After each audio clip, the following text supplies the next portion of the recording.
باللہ من الشیطان اللعین الرجیم بسم اللہ الرحمن الرحیم الحمد للہ رب العالمین بارئ الخلائق اجمعین والصلاة والسلام على جميع الأنبياء والمرسلين سيما من سمي في الآفاق بأحمد وفي الأرض بأبي القاسم محمد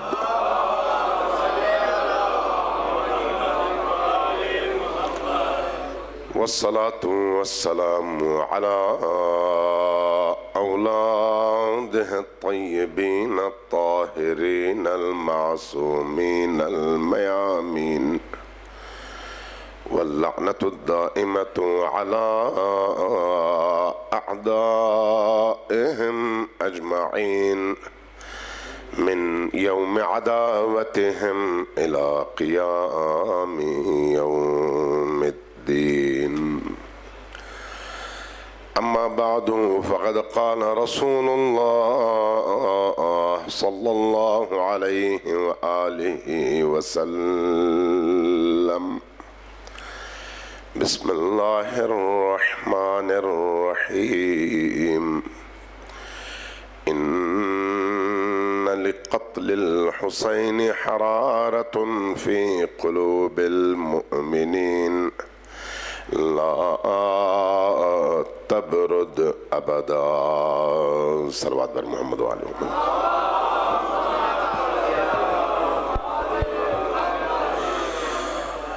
اللہ تبارک و تعالیٰ آپ کی اس عزاداری کو اپنی بارگاہ میں شرف قبولیت عطا فرمائے. اونچی آواز سے وعجل فرجہم کے ساتھ سب مل کر صلوات بھیجیے بر محمد و آل محمد.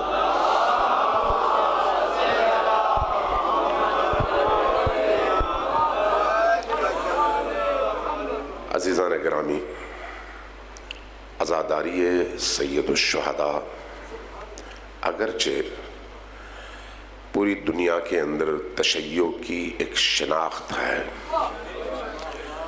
اور دنیا علی والوں کو جب پہچاننا چاہتی ہے تو عزاداری کے ذریعے سے پہچانتی ہے.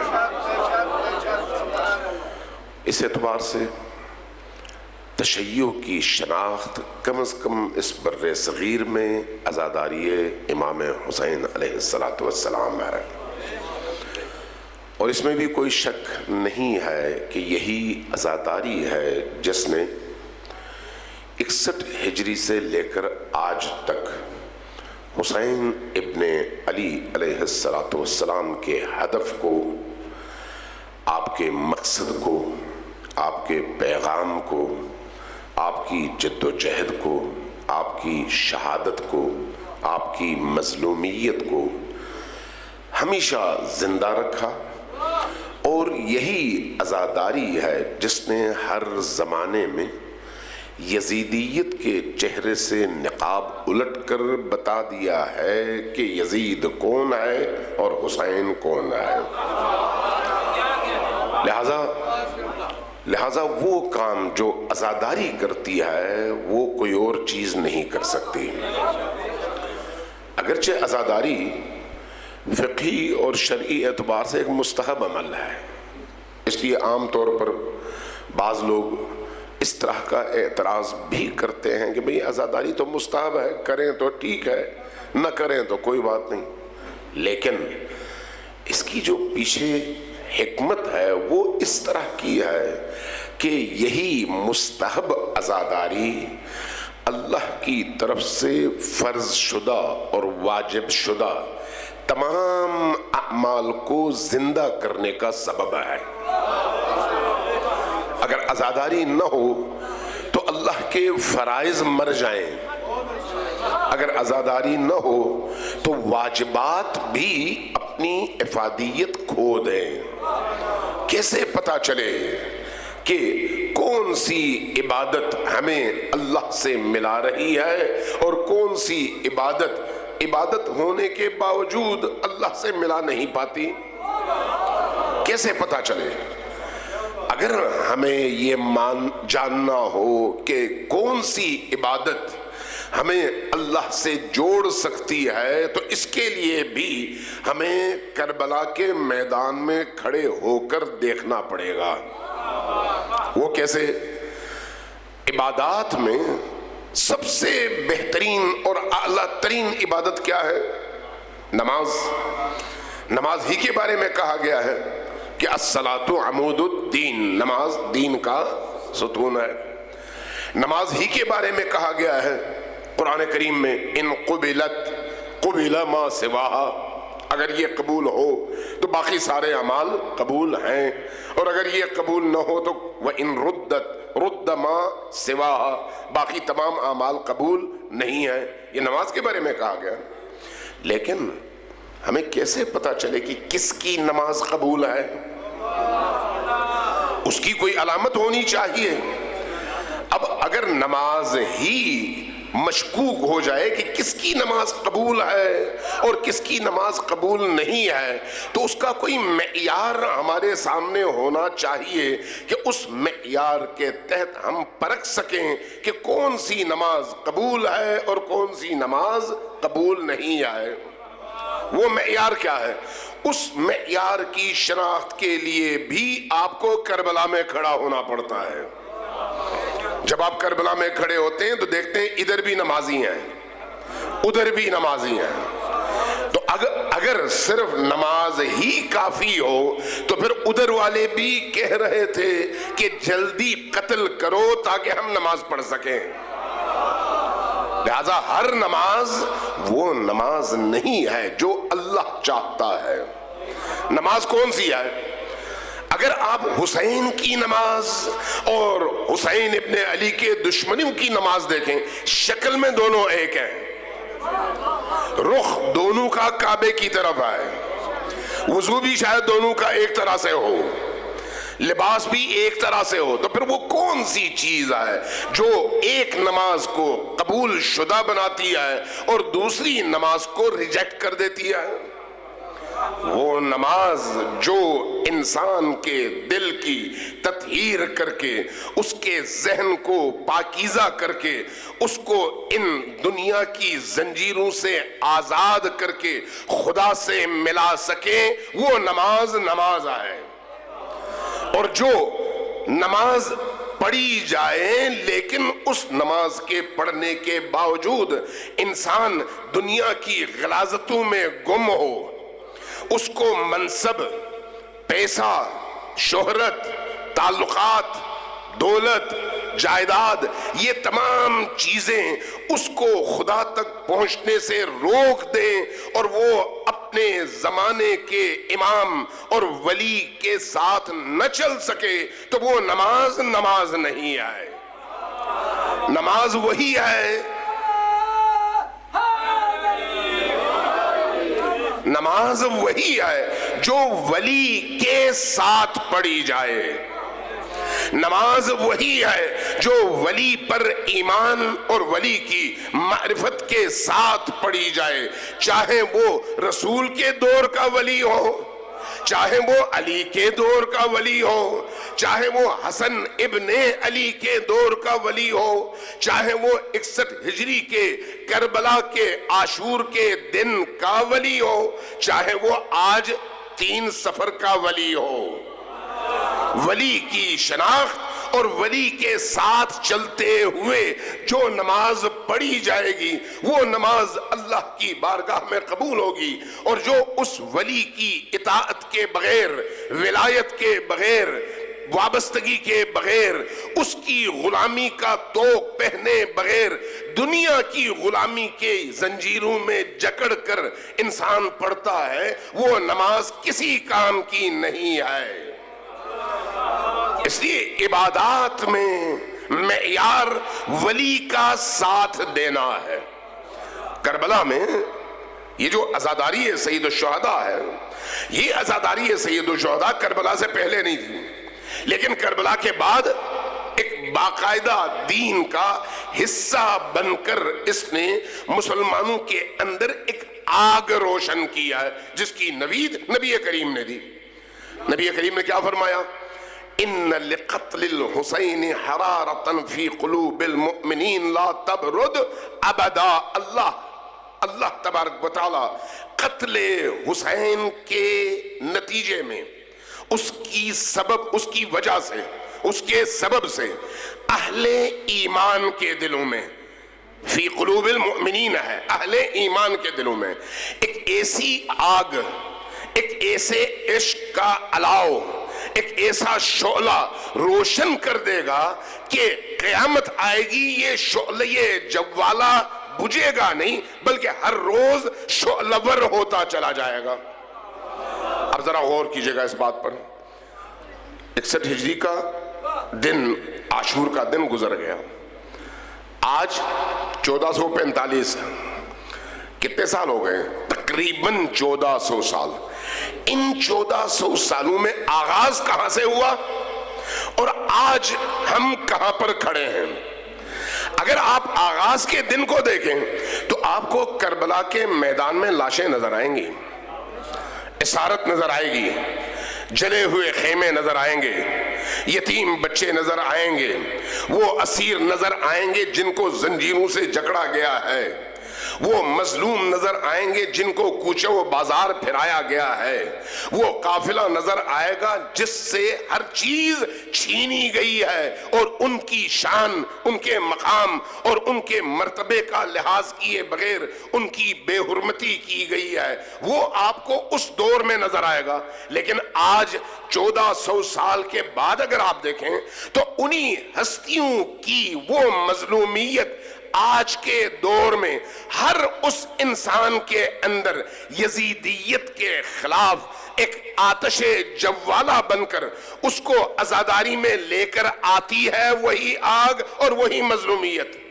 اور آج نمازی شاید آپ کو کروڑوں میں ملیں، لیکن وہ نمازی جو عزاداری سید الشہداء کو اسی نماز کی قبولیت کا ذریعہ بنا کر میدان میں حریت حسینی کے ساتھ کھڑے ہوں، آپ پوری دنیا میں دیکھیے ایک طبقہ ایسا وجود میں آ چکا ہے کہ اس طبقے کے مقابلے میں آج کا ہر فرعون سرنگون ہے، آج کا ہر نمرود اس کا سر جھکا ہوا ہے، آج کے ہر شداد کی نگاہ میں سب سے بڑا چیلنج وہ حر انسان ہے جس کے دل میں عشق حسین کی آگ شعلور ہے اور سلگ رہی ہے. یہ جو شعلور آگ ہے یہ کہاں سے آئی؟ عزاداری سید الشہداء سے. عزاداری سید الشہداء نے مکتب تشیع کے پیروکاروں کو ایک ایسے فرد میں، ایک ایسی قوم میں تبدیل کر دیا ہے جو حسین ابن علی کو اپنا امام مان کر جہاں جہاں ہیں، ہر سختی کے باوجود، ہر مشکل کے باوجود میدان میں کھڑے ہو کر یزیدیت کا مقابلہ کرنے کا حوصلہ اپنے آپ میں زندہ پاتے ہیں. یہ کس چیز کی برکت ہے؟ اسی عزاداری سید الشہداء کی. عزاداری سید الشہداء اصل میں جنگ ہے، جنگ. یہ صرف رونا نہیں ہے. عزاداری سید الشہداء صرف گریہ نہیں ہے، گریہ اس کا نتیجہ ہے. عزاداری سید الشہداء تربیت کا اسلوب ہے. عزاداری سید الشہداء معرفت انبیاء اور معرفت کتب آسمانی تک انسان کی رسائی کا ذریعہ ہے. عزاداری سید الشہداء جہالت اور نادانی کی تاریکیوں سے انسان کو نکال کر ایمان کی روشنی سے منور کرنے اور اسی ایمان کی روشنی میں ہر ظلمانی طاقت کے مقابلے میں کوہ استقامت بنانے کا ذریعہ ہے. عزاداری سید الشہداء آپ کو جینے سے زیادہ مرنے کا درس دیتی ہے. عزاداری سید الشہداء عزت سے مرنے کا راستہ بتاتی ہے. عزاداری سید الشہداء اس زندگی کو جس میں ولایت نہ ہو، جس میں معرفت نہ ہو، جس میں پاکیزگی نہ ہو، جس میں جرأت نہ ہو، جس میں حمیت نہ ہو، جس میں شجاعت نہ ہو، جس میں استقامت نہ ہو، جس میں ظلم کے مقابلے میں پوری بیداری کے ساتھ کھڑا ہونا نظر نہ آئے، ایسی زندگی کو زندگی نہیں موت سمجھتی ہے عزاداری۔ اور عزاداری اس قتل کو، اس موت کو جو حسین کی راہ میں آئے ابدی حیات سمجھتی ہے۔ اس عزاداری سید الشہداء نے قوم کو زندہ کیا ہے، قوم کو زندہ کیا۔ اس لیے عزاداری کی اس معنویت کو تلاش کریں۔ عزاداری سید الشہداء صرف چند لفظ نہیں ہے، عزاداری سید الشہداء چند لوگوں کا صرف اکٹھا ہونا نہیں ہے، عزاداری سید الشہداء چند دنوں کے لیے سیاہ پوشی نہیں ہے۔ صلوات بھیجیے بر محمد و آل محمد۔ سب مل کر نبی پاک اور ان کی اولاد پر وعجل فرجہم کے ساتھ اونچی آواز سے درود بھیجیے بر محمد و آل محمد۔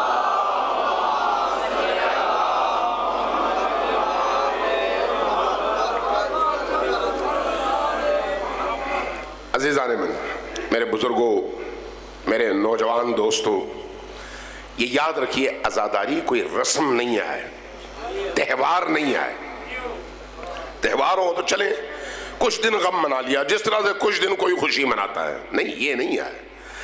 عزاداری ایک سانچہ ہے، سانچہ۔ اس سانچے میں جب آپ خام مال ڈالتے ہیں تو جس طرح کا سانچہ ہوتا ہے اس طرح کا وہ خام مال بن کر پختہ ہو کر نکلتا ہے۔ توجہ ہے آپ کی؟ عزاداری سید الشہداء کربلا کی وہ درسگاہ ہے جس کے دروازے سے جب آدمی اندر آتا ہے، کوئی بھی ہو، اگر عزاداری حقیقی ہے، حسینی ہے، کربلائی ہے، زینبی ہے، تو اس صورت میں جب عزاداری سید الشہداء کے اس مرکز میں داخل ہوتا ہے تو اس سانچے میں داخل ہوتا ہے، اور جب نکلتا ہے تو اس شکل میں ڈھل کر نکلتا ہے جس شکل کو آپ کربلا میں حر ابن یزید ریاحی کہتے ہیں۔ عزاداری حر بناتی ہے، عزاداری جون بناتی ہے، عزاداری وہب ابن وہب کلبی بناتی ہے، عزاداری حبیب ابن مظاہر بناتی ہے۔ میں معصومین کی بات نہیں کر رہا اس وقت، میں اہل البیت کے ان جوانوں اور جاننثاروں کی بات نہیں کر رہا، میں ان کی بات کر رہا ہوں جو ہماری طرح کے انسان تھے لیکن اس سانچے میں ڈھل کر اس مقام تک پہنچے جو مقام اولیاء کا مقام تھا۔ آپ ذرا غور کیجئے گا نا اس بات پر۔ معصوم کی بات ہو تو لوگ عام طور پر اپنا پہلو بدلتے ہیں، وہ تو معصوم تھے، چلیں چند لمحوں کے لیے ہم قبول کر لیتے ہیں وہ معصوم تھے۔ وہ جو غیر معصوم تھے وہ اس مقام تک کیسے پہنچے؟ اس لیے پہنچے کہ انہوں نے حسین ابن علی کے بنائے ہوئے اس سانچے میں جا کر خود کو حسینیت میں ڈھال لیا۔ اب جو انسان حسینیت کے سانچے میں ڈھلتا ہے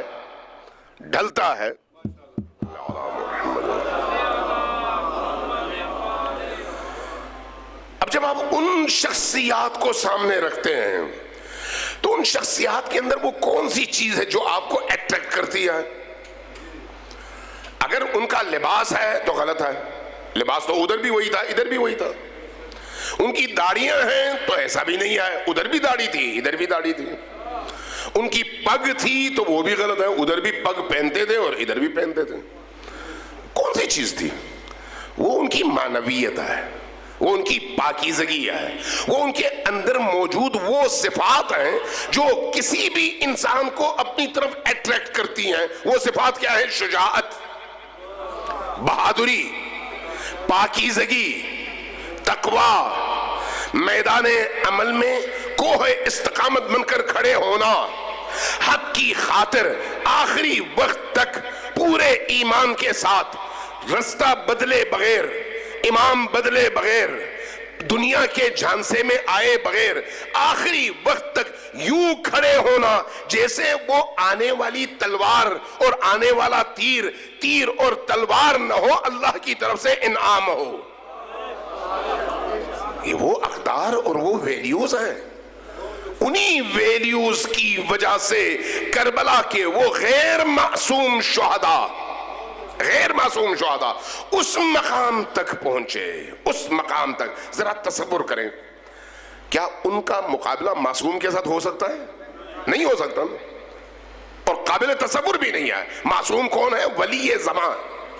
ولی زمان، اس کائنات اور اس کائنات کے خالق کے درمیان فیض پہنچانے کا ذریعہ، اللہ سے لینے اور بندوں تک پہنچانے کا رستہ ولی کہلاتا ہے۔ ولی یعنی وہ جو ارادہ الہی کا زمین پر مظہرہ ہے، ولی وہ جو اس پوری کائنات کے رزق و روزی کا ذریعہ ہے، وہ ولی ہوتا ہے۔ وہ ولی اپنے زمانے میں امام صادق، اپنے زمانے میں امام باقر ہیں، اپنے زمانے میں امام مہدی آخر الزمان علیہ السلام ہیں۔ اب کربلا کے ان شہداء کے مقام اور ان کے اس مرتبے کو یوں آپ غور کر کے سمجھیں اور حیران ہوں گے جب یہ دیکھیں گے کہ صادق آل محمد علیہ السلام جو ولی خدا ہے زمین کے اوپر، ولی خدا، وہ جب کربلا آتے ہیں اور مخاطب کرتے ہیں ان شہداء کو تو اپنی زیارت میں کیا کہتے ہیں؟ بِأَبِي أَنْتَ وَأُمِّي، یا بِأَبِي أَنْتُمْ وَأُمِّي، میرے اور میرے ماں اور باپ تم پر قربان ہوں اے شہدائے کربلا۔ کون؟ ولی یوں ان شہیدوں سے مخاطب ہوتے ہیں۔ وہ شہید کتنے عظیم مرتبے کے ہوں گے جو معصوم نہیں تھے، لیکن انہوں نے ولی کا دامن پکڑا اور اس مقام تک پہنچ گئے کہ اب اپنے زمانے کا ولی ان سے کہے کہ میرے ماں باپ تم پر قربان ہوں۔ کیسے؟ اسی تطہیر باطن کے ذریعے سے۔ دیکھیے، یہ یاد رکھیے، عزاداری سید الشہداء کا دروازہ سب کے لیے کھلا ہے، لیکن ہر ایک اس میں آ نہیں سکتا۔ کھلا سب کے لیے ہے۔ اسی طرح سے جس طرح سے بارش ہے نا، بارش کے قطرے صحراؤں میں بھی گرتے ہیں اور باغ میں بھی گرتے ہیں، ریگستانوں میں بھی گرتے ہیں، جنگلوں میں بھی گرتے ہیں۔ جیسی زمین ہوتی ہے ویسے اثر ہوتا ہے۔ اگر بارش کا پانی کسی زرخیز زمین پر گرے، وہ زمین لہلہاتی ہے اور وہاں سے سبزہ اگتا ہے۔ وہی بارش ہے، اس بارش کی طبیعت میں کوئی اختلاف نہیں ہے، بارش وہی ہے، لیکن وہی بارش جب کسی گندگی کے ڈھیر پر گرے تو وہاں سے تعفن اٹھتا ہے نا ایسے۔ اللہ کی رحمت ہے یہ عزاداری اپنے بندوں کے لیے، لیکن جب عزاداری کا دروازہ کھلا ہے تو صرف وہی اس عزاداری سید الشہداء سے کمال کا فیض پا سکتا ہے جس کا دل نورانی ہوتا ہے، جس کا دل نورانی نہ ہو، وہ آئے گا، بیٹھے گا، چلا جائے گا، اس پر کوئی فرق نہیں پڑے گا، کوئی فرق نہیں پڑے گا۔ آپ ذرا غور کریں، مقناطیس آپ نے دیکھی ہے؟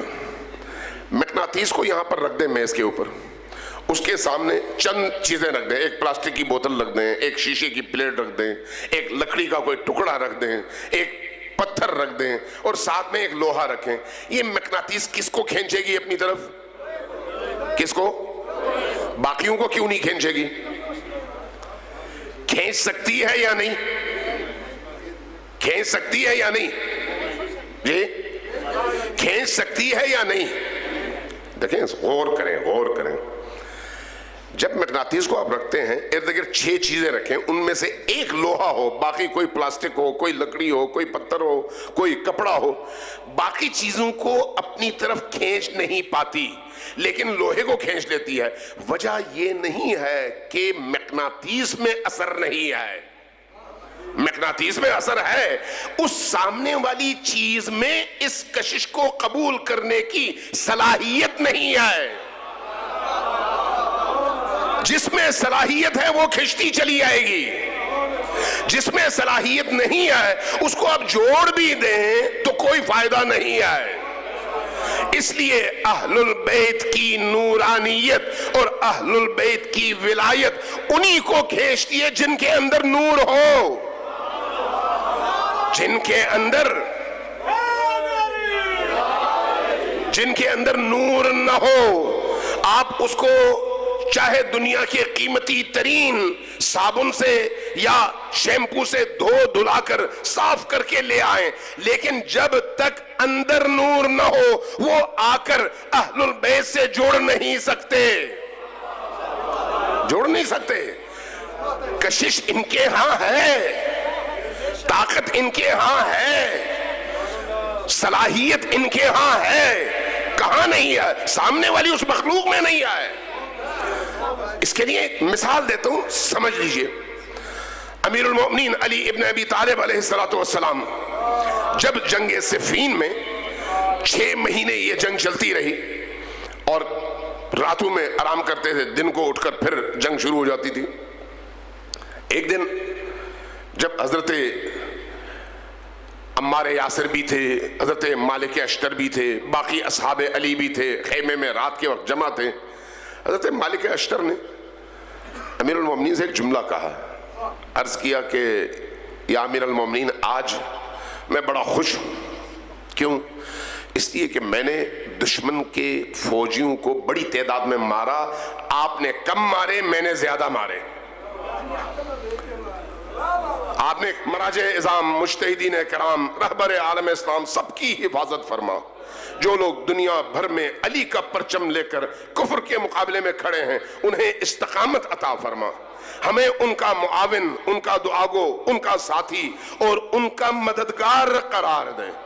خدایا جن لوگوں نے پاکستان کے اندر سید الشہداء کی عزاداری اور علی کی ولایت کا دروازہ بند کرنے کی کوشش کی ہے انہیں رسوا فرما، ہمیں ہر ایسے ظالم اور ظالموں کی قوت کے سامنے پوری طاقت کے ساتھ کھڑے ہونے اور ان کو تہے قدم پاؤں کے نیچے مسلنے کی توفیق عطا فرما۔ ربنا تقبل منا انک انت السمیع العلیم۔ بانی مجلس کی تمام حاجات کی قبولیت کے لیے اور آپ سب کی تمام دعاؤں کی قبولیت کے لیے، ان دعاؤں کی قبولیت کے لیے سب مل کر 3 بار اونچی آواز سے وعجل فرجہم کے ساتھ درود بھیجیے بر محمد و آل محمد۔